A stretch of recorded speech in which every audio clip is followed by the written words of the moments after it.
So, Mr. Grogan, thank you very much for joining us today at My Next Eurasia.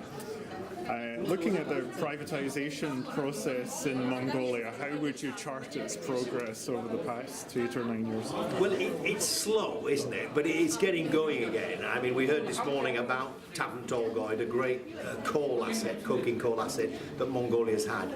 I mean, actually, they probably maximised the value of that asset if they'd have done it 4 or 5 years ago, because coking coal is going to diminish as more and more concern about switching to renewables and so on and things. So they've really got to get on with it if they're going to do it.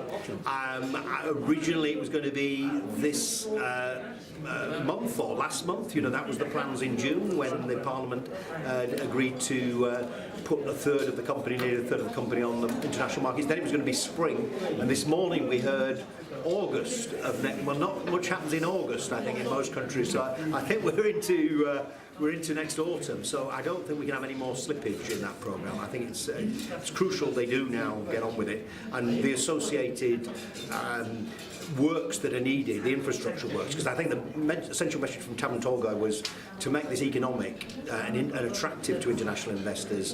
The Tavan Tolgoi project, they've got to improve their own infrastructure, particularly the roads, otherwise the cost structure just doesn't work.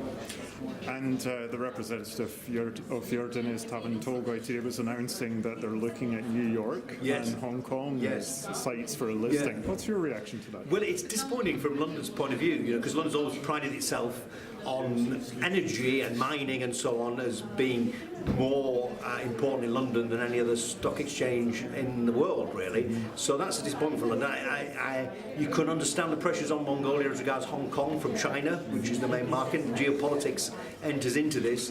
It was interesting also the use of language that was used by the official representatives, that New York is sort of the favourite at the moment. I'm sort of interpreting it rather than the deal is signed. So I'm sure there'll be pressures from London. I mean, London's great advantages, I suppose, are one, as I say, its expertise in mining, and two, its position on the world time zone as well. That I think works with what would probably be a co-listing in Mongolia, as I understand it. And you're well known for your bridge building between the United Kingdom and Mongolia.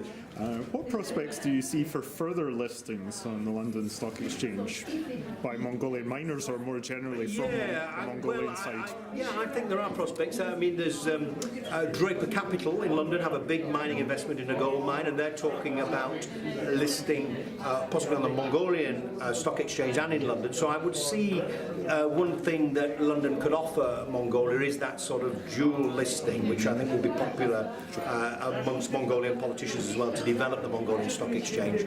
And probably, in terms of time zones, London fits in better with Mongolia if you're going for a dual listing than anywhere else. Okay, thank you very much. Pleasure, thank you.